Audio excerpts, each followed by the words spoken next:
We're here with Dexter Da Silva. He is actually Emeritus Professor at Keisen University in Tokyo.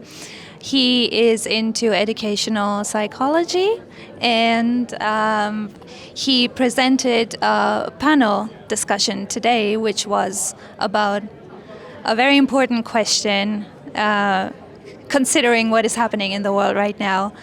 Is psychology in crisis? So I'll open with this question: is psychology in crisis? First, I should say it is kind of a provocative question. I don't have a clear opinion about it.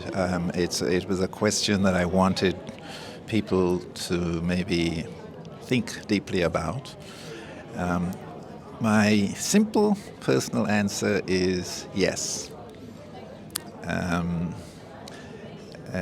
Psychology has many crises, and psychology as a science is not performing in terms of the definition of what psychology is and the aims of psychology.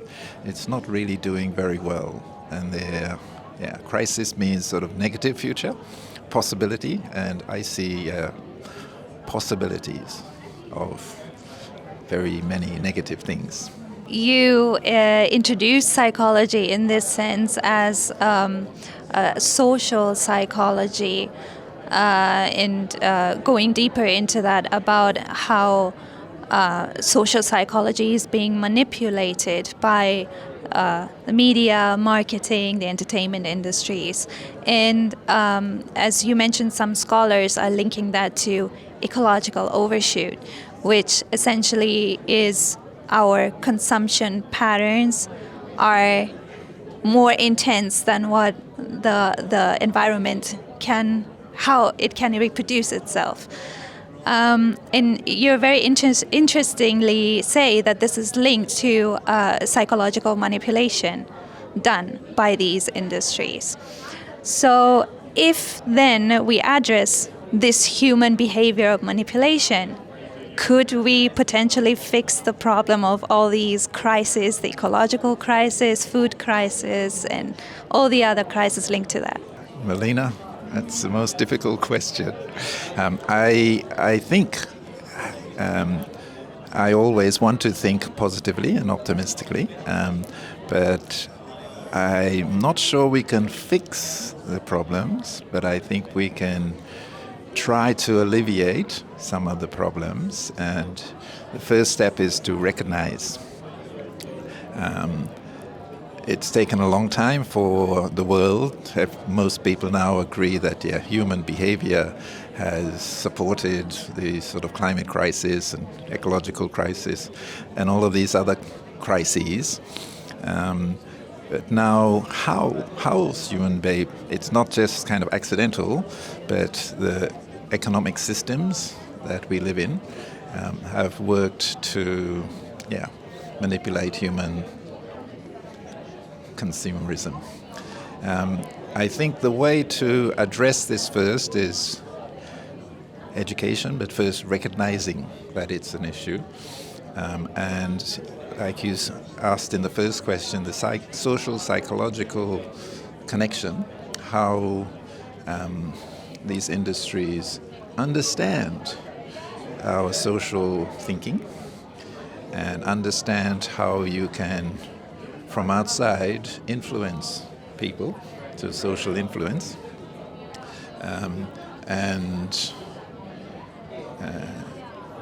if we can understand that in specific examples, then perhaps we can start working to alleviate it. I guess one of the things that many people who haven't studied social psychology don't think much about is reality. We construct. Individuals construct their own reality based on experience, but also what we think other people are thinking or other people expect from us. Understanding those psychological processes on an individual level, I think, is really important to help alleviate this problem. On an individual level, that might work. But would you agree that there's also, if we take consumerism, we live in a very liberal world and a very globalized world, and consumer behavior is increasingly becoming more homogeneous. Would you agree that there's like a global social psychology developing? Okay. Another big, difficult question. I would agree.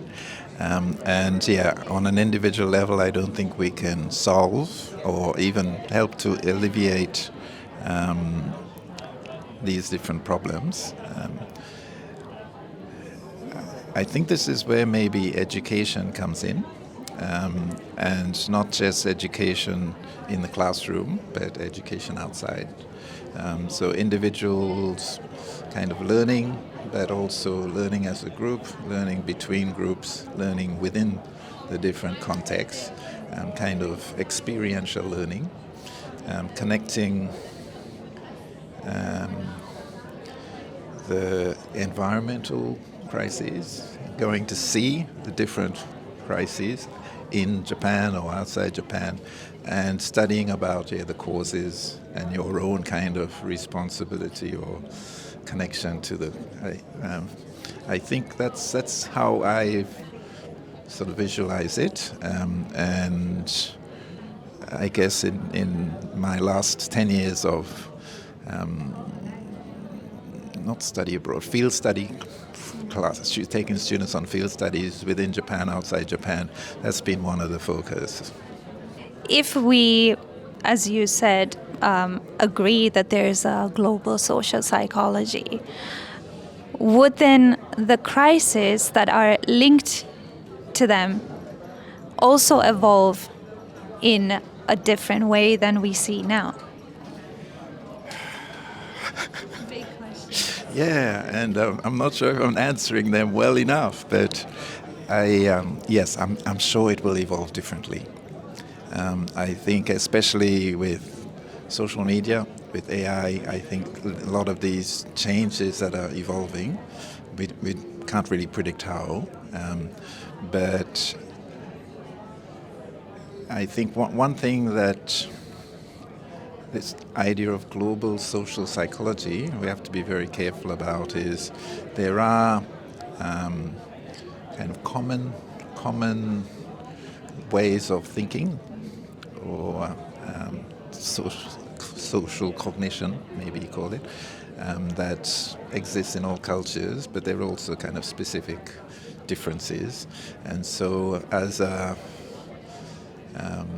Australian working in Japan, I think my experience and kind of knowledge is based on these two cultures, but I'm not so sure about how it applies to other cultures and the younger generation. And so I think, yeah, it will evolve differently than now and in different ways in different contexts. Does that answer your question, Melina? Okay. I think these are very big, important, but big questions that we don't have the answers to. And that is exactly why we're holding such an international conference to talk about this and listen to different perspectives. And what do you think? How can this international conference contribute to just seeing perspectives, not necessarily finding solutions, but just talking about it? Yes, no, that's I think one of the missions of IAFOR as a organization that tries to create arena for communication, intercultural, international, interdisciplinary communication. So I think that's the main mission and really, really important. I think this importance has become more recognized and critical, like during Corona. Having these conferences online was the only way that many people sort of shared information and communicated, or maybe not the only way, but one of the kind of most powerful ways. So yeah, I think conferences like these, and I'm a IAFOR fan, so I would say we're doing it better than most other people, this sort of communication internationally, interdisciplinary and interculturally. Don't you think so, Melina? I think so. I think the two first plenary days of this conference were amazing, and I think people were really enthusiastic and engaging with it, and they could take away a lot of things. Thank you so much for being here. Thank you.